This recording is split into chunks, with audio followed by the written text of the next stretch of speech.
January 18th, San Francisco, at the Civic Center. We're here at the SOPA protest, and it's scheduled for noon, and it's about 11:30, 11:45. It seems like at this point the press is outnumbering the protesters. Never been so effective. There are literally thousands of startups getting seed funding. A handful of engineers getting small little checks for $10, $20, $50,000, $100,000. Civic Center in San Francisco at the SOPA protest here, January 18th, 2012. And I've been here since about 11:30. I would say that the attendance is starting to grow, but the number of people from the press versus the number of protesters, I would say, is running about equal. Kind of an interesting phenomenon. But it's a very important issue, and I think there's a lot of people that feel strongly about it, and I'm kind of curious to see how many people will show up today. We'll also try to talk to a few people. There's a few internet celebrities here, and hopefully we'll catch some of those soon. Hi, so we're here at the SOPA protest. What brought you down here today? And by the way, what's your name? So my name is James Halliday. Okay. And what do you do? I am a co-founder of a startup, and I'm a programmer, and I've been part of Jonathan Nelson's whole Hackers and Founders community. Community is a good term. Okay. And so what is it about SOPA that concerns you, or the PIPA law? Oh goodness. So there are a lot of really troubling provisions, and namely, SOPA and PIPA will break the DNS system, and especially a lot of the new stuff like the DNSSEC that protects against phishing attacks and things. But more than that, it also makes it really hard for startups to operate, because all of a sudden there's this really onerous civil liability dangling over their head, that if they can't sort of police their own content proactively almost, then they're really opening themselves up to a lot of liability that they probably won't be able to operate as this bill sort of picks up steam later on. Okay, so you think that this is concerns primarily startups and software companies? I mean, is it, average Joe citizen they wouldn't be concerned about this? I mean, if you're thinking, well, this is a problem for the Silicon Valley, why would I care? So average Joe citizen actually uses a lot of websites that will be directly affected by this legislation. So like Wikipedia, for instance. If they link to a website that is in violation of somebody's copyright, then they actually can be held liable under some provisions that are sort of in flux. But if those provisions actually make it into the final legislation, then sites like Reddit, sites like Wikipedia, sites like Boing Boing, things that normal everyday people, but even things like the Huffington Post or TechCrunch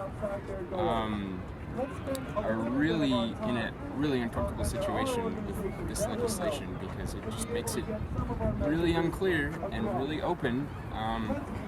So if you link to a web page that has offending copyright, web pages are not static, right? So you could have a link on your site that, let's say, points to a particular website, but then unbeknownst to you, they could change their content, which now could be in violation. Would you then be also potentially could get in trouble for that? Yeah, exactly. So the sort of vague nature in which this legislation was drafted, that would, I think, be covered under this sort of thing. So you really have to be proactive if you're running a website to sort of directly police things that people might submit in the comments section, for instance, of pretty much any website. And so, yeah, if you link to something and it later changes to something else, then you could be held liable, which is ridiculous. Yeah. So I heard just the last couple of days, I read it on Reddit actually, that SOPA was getting shelved, and maybe now we need to change our focus to PIPA, perhaps. But maybe, do you think that's going to be enough? Perhaps, even if PIPA and SOPA were to put to bed, I mean, this is going to come back some other way. What what are your thoughts on that? Right, so it's sort of been shelved, although it probably will come back in February. I would be really, we should be vigilant about these kinds of laws peeking their heads up again. It's really almost like attrition that these movie industries and like the music industry is trying to wage here. They tried to sneak in a fast one to begin with over the holiday break to get this legislation through. But people noticed, at least, and so I think at the very least we can try to attack what we know about. Well, what's interesting, wouldn't even the media companies that have also websites, they would also be in peril, right? Because you'd think so, but so it's kind of strange that they would even, aren't they shooting themselves in the foot here? Well, some are and some aren't. They're like the big Hollywood movie companies that see more direct benefit from this legislation, but they do have their own tech online offerings and such. Well, for example, I could go on Hulu and just post a link, and I get Hulu in trouble. Yeah, you could, but I don't think the movie industry is terribly excited about Hulu to begin with. I see. Okay. Well, thank you very much. I appreciate your time. Thanks. All right. Hi. So, what's your post? What are you writing on your poster? Just SOPA stifles innovation. And what's your name? Michele. So, Michele, what brought you down here today? So I work for, should I mention work? Oh, you work for a company called Heroku, and we're a platform as a service. SOPA would really inhibit our success as a company. I have no idea how we would police our servers. This bill is wrong, and it's written by people who do not understand the internet, and it needs to be stopped. How you doing? So, what's your name? I'm Rob. And what brought you here today? This guy. And what did he tell you that compelled you to come down here? What? What did he tell you to compel you to come down here? There's a protest against SOPA, PIPA. Pretty much just that. Okay, and what is about SOPA and PIPA that concerns you? Mostly that I feel that it's the media companies trying to legislate themselves out of a broken business model, whereas the media industry just seems to not follow the same philosophy. And what they're really trying to do is protect their old way of doing things and not changing the rest of the world. He might think, well, this is a problem for the tech industry. Why do I care? Let them figure it out. Why would average Joe citizen care about this? Because you might not be able to watch kittens on YouTube. Okay.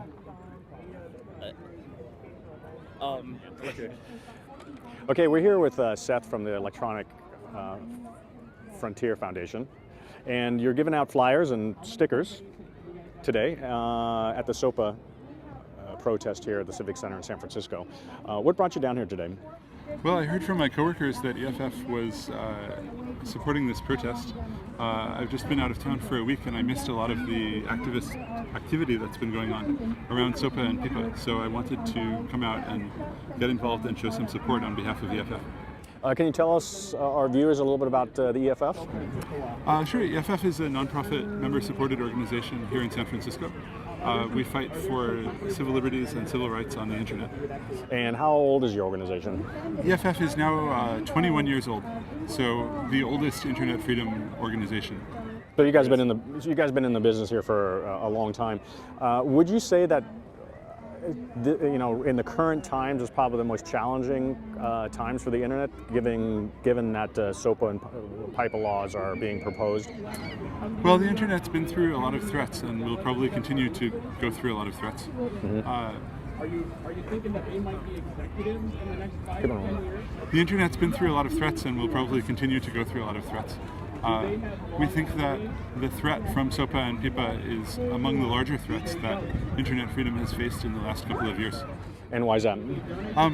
SOPA and PIPA threaten to create the equivalent of a national firewall, like we've seen in some other countries, where the government orders internet service providers to block particular sites and completely block access to them. That's something that people are familiar with from China and Iran, but something that actually the United States has never had in the history of the internet. So we could actually provide Iran and China real competition in internet censorship. Sure, a lot of people a lot of people have talked about the idea that enacting legislation like this would help give legitimacy to internet blocking efforts in other countries, because governments of other countries have said repeatedly, well, blocking sites on the internet is normal. Every country does that.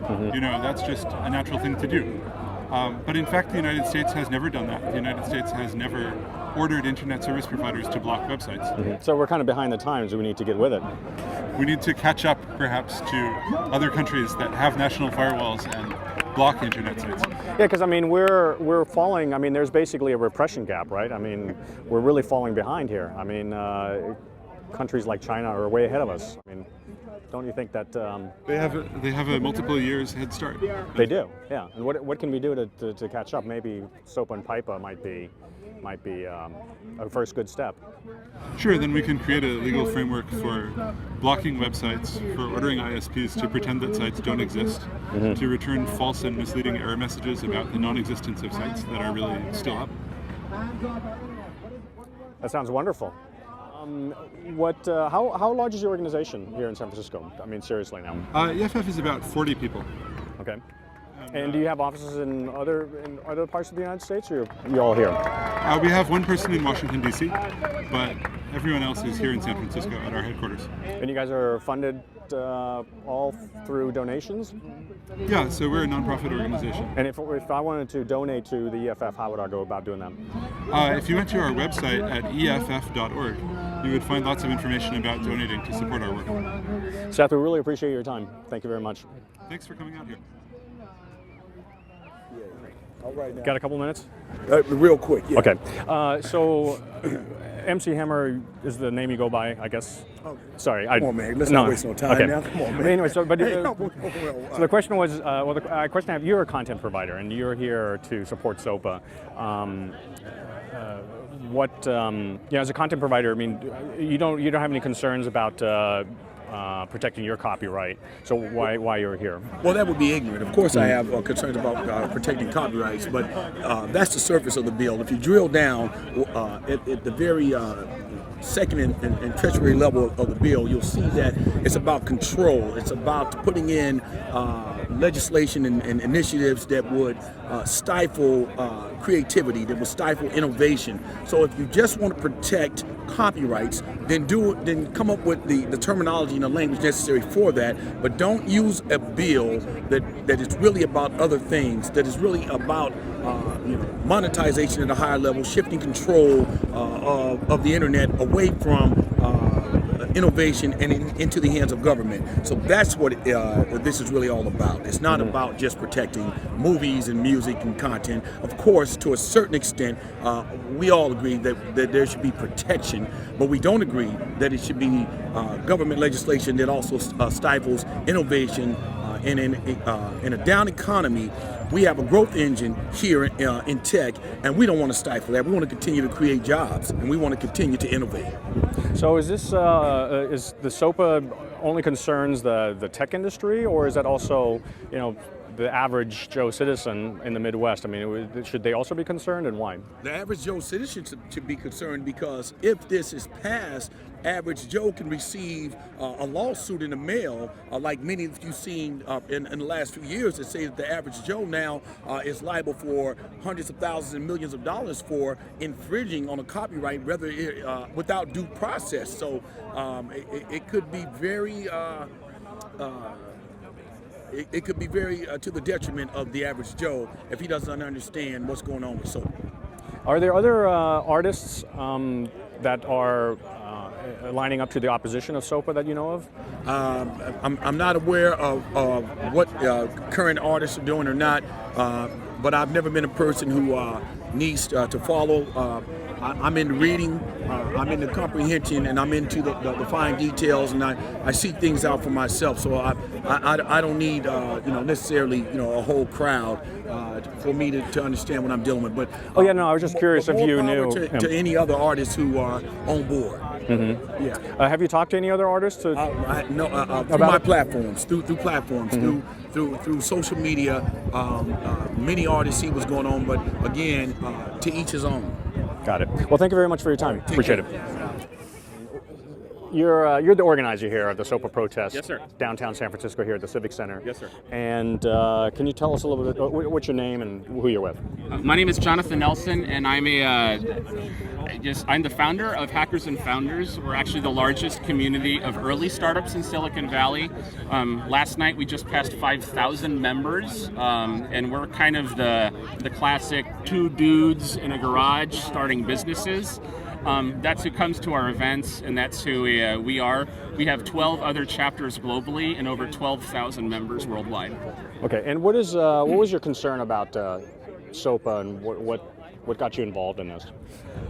So my concern about SOPA and the PIPA legislation, which is specifically what we're out here today for, is just looking through that, it's pretty clear to me that the way the legislation reads is really not technologically savvy, the technological parts of it are very skewed towards people who have a mountain of copyright that they would like to protect. If I had 100 years worth of content that I needed to kind of protect, and if somebody else took that and put that online, I'd want to sue them out of existence. I mean, I understand that. But at the same time, you have this entire digital industry that has sprung up overnight, and the way the SOPA and PIPA legislation reads would break that digital economy, and I think kill thousands of little startups, baby companies all over the world that are trying to innovate. So, in the 90s, we had companies like Napster, and the music industry was very successful in shutting them down. And so, you could maybe even make a case that pirated music is not as prevalent as it used to be in the 90s, at least from a percentage-wise of the internet users. So why do we need, why are they doubling down now with this SOPA effort, in your opinion? I have no idea. I mean, things that I've been reading from Google and from Twitter and from other people that are really advocating about this is, the media industry has been profitable for the last decade. The laws that are actually on the books now, they work. The Digital Millennium Copyright Act, if I have a website and if I have digital content on my website that's copyright, they send me a notice. I have a certain time frame to take that down. That system works. Mm-hmm. The laws on the book work. I have no idea why would they have something so draconian, radical, in my opinion, and ham-fisted, kind of push that through at the last minute. I mean, another example is obviously iTunes is very successful. Netflix now is monetizing very, very well. Hulu is now monetizing their content. So again, there was another YouTube video of a guy talking about SOPA, and one of the things that he pointed out was in the last 10 years, sites like CNET and AOL was heavily promoting downloads of Kazaa and LimeWire. All these companies were owned by large media companies, and now they're pushing for SOPA. What are your thoughts on that contradiction? I have really no idea. I mean, Reddit.com is actually, their parent company is Condé Nast. They were purchased by Condé Nast years ago. I have no idea. I don't understand, and I think Silicon Valley is in the same frame of mind, that we just profoundly don't understand why this legislation was rammed through Congress, and what else are people supposed to do but literally break the internet for a day in a controlled fashion with how they feel that this ham-fisted legislation would break it permanently. So today you're talking about the digital protests. The digital protests. What are some of the examples of what happened today? Wikipedia has 20 million articles online. They're a nonprofit. They went black, or essentially shut themselves off and redirected all of that traffic elsewhere. Reddit.com went black or had a front page. You can't access any of Reddit's content. They have 2 billion page views a month. All of that traffic was directed elsewhere, directed at people calling their legislators. Yeah, I didn't see anything on Facebook, sadly. Yeah, different companies have different angles and different takes on this. Facebook Quora, I don't know where they stand on it. I've talked internally with people at like Microsoft. I know there's a lot of discussion internally in their companies. I know there are some people in this audience from those companies. that are very passionate about this issue, but I don't think officially they can kind of make a public stance on an issue like this. I can't really speak for them, though. Circling back to going against the self-interest of even the industry that's promoting this. For example, Warner Brothers, I'm just thinking out loud here, but let's say Warner Brothers has a movie that they want to promote, right? They have a website for it. They probably have a forum where fans can discuss the movie. Well, if somebody posts a link to a site that violates copyright, that site will go down. So it's even against the industry that's promoting this. I mean, it's perhaps maybe the message should go to the industry saying, hey, wait a minute, what you're doing here is not to. I mean, it's almost it's kind of weird that that we even have to be here today. It really is, and I mean, I understand. I heard some people on. I heard a interview on MSNBC a couple of days ago with one of the lawyers for Viacom. I think it was Viacom, and he was actually saying, what the point is specifically to shut down piracy that's happening overseas. I think the problem that's happening overseas is that these companies' digital product hasn't reached there. I mean, I was in Spain this past fall. I was just trying to watch a video on Hulu. Trying to download and pay for a video online at Amazon.com. I couldn't. There was no way for me to do that, or at least I didn't know how to do that in Spain. After 4 hours of trying to make it work, I was really tempted to pirate something. I decided not to. But what I think the issue is that their digital product overseas is inferior, and I think that what they're seeing is actually demand for their product. I think if they had a great technical product, if they could innovate, if they could provide that product at a great price or at a right price point overseas, I don't think they would actually see this problem with piracy. Instead, I think they actually finding it easier to spend millions of dollars in lobbying and actually tell Congress to actually sue companies in the United States that might actually have links to those outside companies that are overseas. Yeah, there was a young gentleman out of England who just lost a court case fighting his extradition to the United States, and all he had was a website that linked to other websites that provided questionable content or copyrighted content, allegedly. Yeah, I mean, one of the examples I was thinking of was, the Happy Birthday song is actually copyrighted. So what if I actually had a website that made it really easy to email grandmas singing Happy Birthday to their little girls or to their granddaughters? You'd be in violation of copyright. Yeah, if I emailed a link to all of my family of my grandmother singing Happy Birthday to my daughter, I would be in violation of copyright. But the email provider would be responsible for disseminating mass piracy. That's insane. Yeah. I don't think the average person, if they understood that that's what this legislation would allow people to do. Well, it'll turn you into a felon, right? Yeah, you'd be a felon. I mean, it's... Yeah, I mean, to a certain extent, in SOPA, you could almost say that that's really going for your throat, in a sense. Of your civil liberties. I mean, not just of the it's not just an issue of the technology industry. This should concern any U.S. citizen that uses the internet. Absolutely. I mean, there's a lot of soccer moms out there that love to share material. If there's music playing in the background on the radio while they're shooting a video and they share that, you're a felon. They're a felon. And I just don't think that people understand that this is the kind of stuff that would actually be enabled by this legislation, and that's why these huge measures were taken by technology companies today to try to educate. So can you tell us a little about what about this this event here today? How did you decide to organize it? Who did you call? What kind of response did you have? This was essentially, I got an email 4 days ago.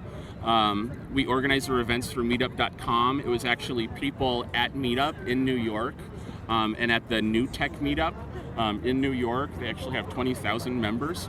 They contacted me and a number of the community organizers out here of community support groups for startups to say, hey, can you guys hold a protest? We're having a protest. And we were like, okay. So I stayed up for 36 hours yesterday in front of my computer, sending out as many emails as I possibly could, asking people to tweet, trying to get as many people involved.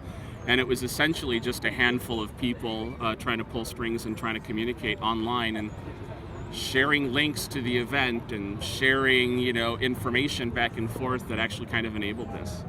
Great. And can you give us our viewers your webpage again? So we're at hackersandfounders.com. And our meetup is at www.hackersandfounders.com. I would love to be able to actually program and fix that little mistake, but I'm too busy organizing stuff like this. Well, you did a great job. Thank you, appreciate sir. your time. Thank you very much, and thanks for being out here, guys. Thank you. What's your name? Jen O'Neill. And what brings you here today? So I'm here to protest SOPA and PIPA, which directly threaten the freedom of the internet. And why is it threatening the internet? So what it would do is shut down websites that have any information that could be deemed as copyright infringement. So for example, we have a website with users in 200 countries, and they use Tripping, which is our site, to share content and information with each other. So for example, we might have someone who posts their favorite video on Tripping, and they want to share that with someone in another country. Well, what would happen is SOPA could step in and shut down our website. The government could step in. The concern is that your webpage, which can you give us the webpage again? Sure. So our website is Tripping, and we have members in Tripping.com. Tripping.com. Thank you. And they have members and we have members in 200 countries, and they use Tripping to connect with each other both in real life and online. So what is your average user? I mean, what are your users using Tripping for? I mean, besides what they wouldn't do on Facebook, for example. Sure. So with Tripping, you can get on a plane, fly to 200 countries, and meet a local person who will take you out for a beer, invite you into their homes to cook a meal together, let you stay. Oh wow, okay. Yeah, let you stay with them for free. It's like not B2B, but friend to friend. Sort of. Kind yeah, of. Yeah. Okay. So it's all about cultural exchange and learning about other people and other cultures. So the way that SOPA and PIPA would affect us is they would make it impossible or very difficult for our members to share information with each other, and so it would break down a lot of that cross-cultural connections that But happen. why, if I share, let's say, a video with somebody in Madrid, why would that? How would SOPA come into play here? So the government, unless you created the video yourself, the government could step in and say, well, that's copyrighted information, and you're not allowed to distribute that. But if I create the video myself, then it wouldn't be No, copyrighted. if you create it by yourself, it's fine. Yeah, Okay. that's okay. But if you, let's say you have a favorite clip of a Giants game or something like that, and you want to share that with someone, the government could step in and say, you're not allowed to share that, and not only prohibit you from doing it, but actually affect our business and shut us down. But I mean, if you just said that this type of content is not allowable, then why would that not fix that? We could say that, yeah. So we could prohibit our users from sharing content like that. But the way we see it is it really breaks down just the freedom of people being able to share their cultures, right? So, for example, San Francisco Giants are a big part of San Francisco culture, and if you want to share that with someone who maybe lives in Spain, you wouldn't be able to share that, and so you wouldn't be able to teach them about maybe baseball and what it means to you. Let's say one of your.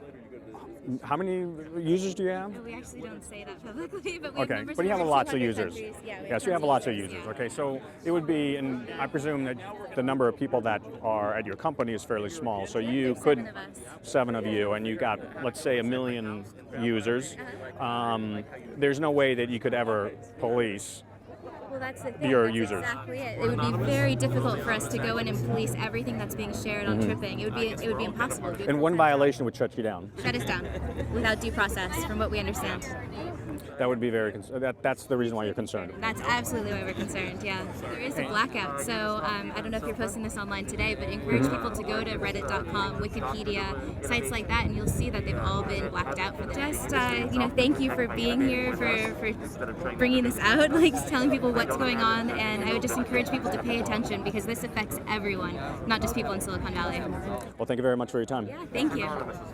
We're good. So, what's your name? My name is Jessica Borja.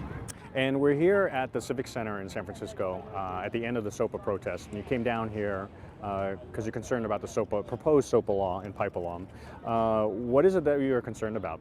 Specifically, I'm starting to see that a large amount of music blogs would be shut down due to the fact that if SOPA or PIPA were actually to pass through Congress or the House.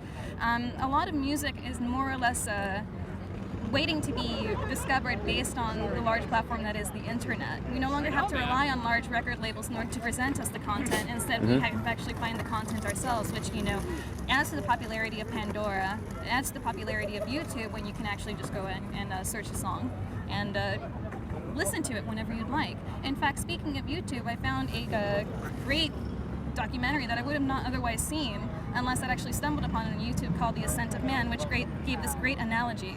during the scientific revolution of the Renaissance, the Vatican shut down Galileo for trying to more or less spread the word that we do in fact revolve around the sun, which we now know is true.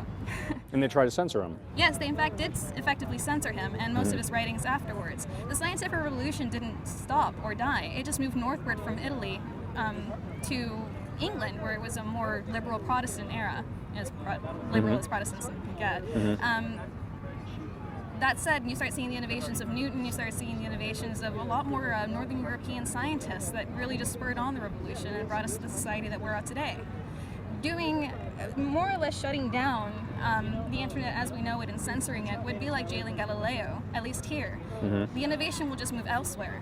And right now, this is an area that is seeing unprecedented job growth. Someone can actually come here and start their own company and see some success in it because they have original ideas. And this is the same with bands as well.